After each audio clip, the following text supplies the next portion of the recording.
One of my clients recently left her relationship, but it wasn't in a peaceful way. It was a relationship that broke up quite tumultuously, and it left a lot of questions. It left a lot of scars, and it left her with, yeah, like it felt unfinished. And so she asked me, does she process an ending like that? How does she process an ending of a chapter that was so significant in her life and that left so many imprints, that left so many scars without her actually having the proper closure? What I told her and what I'm going to tell you right now is that people often mistake the closure they want for them wanting that with that person. Now, I think I said it in a way that I can be more clear. So what I mean is that people often think that they need closure from that person specifically. And so they need that person to create the closure that they want. And if the person is not cooperating, that means they are left without closure forever, and with those scars and with those question marks forever. What I really want to emphasize is that they are not needed for your closure. They are not necessary for your closure, because your the closure that you're seeking is an emotional closure. It's a closure within. Obviously, there are certain questions that maybe they only can answer, right? But the reason you have those questions is not because you want the exact answer. It's because you want emotional relief from that answer, or you want emotional resolve from that answer. And so resolving your emotions and working through your emotions will be key for being able to end a chapter without that person. And so for my client specifically, we are working through those emotions with a specific modality that one actually allows us to connect to the energy of her ex. So she does get those answers from his energy, from his spirit. But it's not about this person specifically. Again, it's about her emotional resolve. And it's also about the different layers of emotions and meaning that she gave to how things went. Now, another layer that I want to point out is often that the relationship that you have with that person, so the relationship you have with your current partner or your ex that you didn't have that closure with, almost always mimics a relationship you have with one of your parents. If you look closely, you'll see the parallels between that relationship and the relationship with one of your parents. And sometimes you do have access to one of those parents. And I would argue that having a resolve and working through the emotions of the relationship you have with your parents would even be more beneficial in the long run, because it also ends up resolving that emotional, hiccup, or the emotional block you have around not being able to close off that chapter. Maybe I'll give you an example. So in sessions, what I almost always see is when we start working on the relationships that people have gone through that didn't close well, or that ended up tumultuously, there's always a parent that pops up, or both parents. Sometimes it's both parents who are involved in having created that imprint that makes people gravitate towards unhealthy relationships.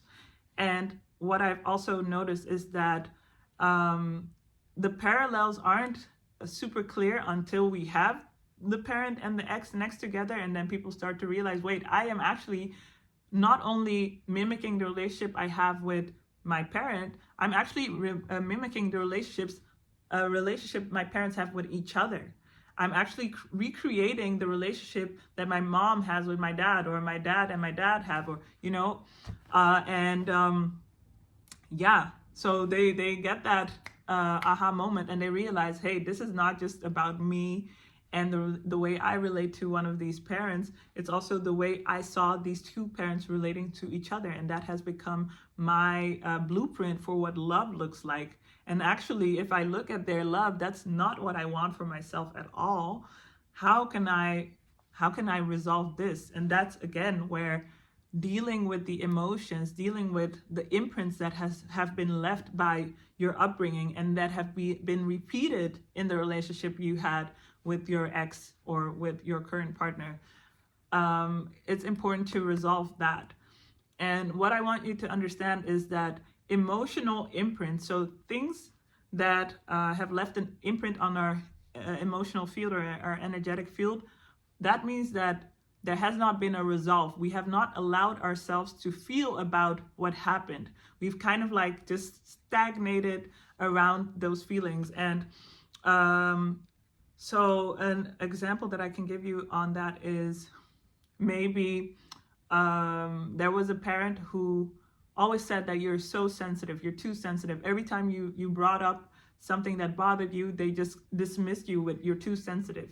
That then becomes the way you talk to yourself. And so whenever something happened where you did feel like some discomfort or something about, you might push it down with you're too sensitive. And that pushing down is the opposite of allowing and processing. And it's also the opposite of allowing resolve. And so that then becomes the way you deal with your emotions. Now, what happens with all those push down emotions, they become that imprint. They become that stagnation that doesn't allow you to resolve things. Because in order for something to be resolved, your emotions have to be able to flow freely. And when you're suppressing and denying, that's when that stagnation happens. And that's when it becomes really hard to close chapters without the other person acknowledging you, or it becomes really hard to be truly okay with an ending of a relationship, because there's so many emotions around that you haven't allowed, that you have pushed down. And the only thing that is really happening with that repeat in other people, so when I say repeat, I mean like the only thing that is happening when you are faced with a partner who's showing you those same patterns that you had with your parents, or that your parents had with each other, it's your body and your system having the opportunity to repeat those old patterns from back home with the hope to resolve them this time. So let's say you are someone who grew up with a parent who was emotionally unavailable. Oftentimes you end up attracting or feeling attracted to someone who is emotionally unavailable. Why? Because your system is hoping that this time around we can make it so that this person is available. This time around we wanted to do it differently. This time around it's not going to be the way it was when I was little. And that is basically what your body is attracted to. It's the idea that it will be resolved this time. And so the whole pattern, if you are unaware and moving through that, will repeat itself, and there will be moments of the same pain that you experienced growing up. And if you are aware of this, this is an opportunity to finally heal through this. So like it often shows up as a mirror to show us where we have pain points and where we have places that we still need to look at and that we still need to move through in order to finally allow maybe an emotionally available partner in, and even feel attracted to a partner who is emotionally available. Hope that makes sense. I think it makes sense. So, so to go back to my client's question, how can I close a chapter that was so painful and I don't have the other person to resolve it with? And to that, in conclusion, I say it's not about the other person. It is always about you.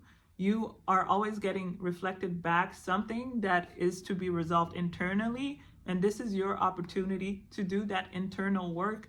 And when I say internal work, I don't mean just intellectual work where you're resolving through what happened and why it happened and having an understanding of it, because a lot of the times that causes you to bypass the very thing that you need to resolve, and that's the emotional imprint that it left on you, the hurt that it left on you, that hurt that is beyond the intellectual, the hurt that is beyond your understanding, the hurt that is in your heart, that is in your body. You know, sometimes it doesn't make sense why you feel the way you feel, and it doesn't have to make sense. The only thing that is needed in a situation like that is that you get to feel about it, that you get to cry about it, that you really get to let go of that what happened And the reason why a lot of the times it doesn't make sense is because it happened in a time where your senses and your intellectual comprehension wasn't there yet. It happened in a time where you probably were a little child or a baby, and the way you made sense of things is not the way you make sense of things now. And the way you felt about things is not the way you feel about things now. So you can use your current mind to intellectualize what is happening for you, and what happened then and why you feel that way, but it won't suffice. It won't be enough to really let go. In order to really let go, you really need to process. You really need to somatically release what is there, and your emotions really need the space, the acknowledgement, and to be seen, to be validated, to be heard. And that's when real healing happens. That's when real healing happens. That's when real closure happens. That's when you start to feel lighter. And that's when you start to see that the pattern doesn't need to repeat itself because it's already gone. I hope this was helpful. And yeah, if you have any questions or any comments, leave them in the comment section below. Please thumbs up the video, like it, subscribe, and I'll see you in my next video.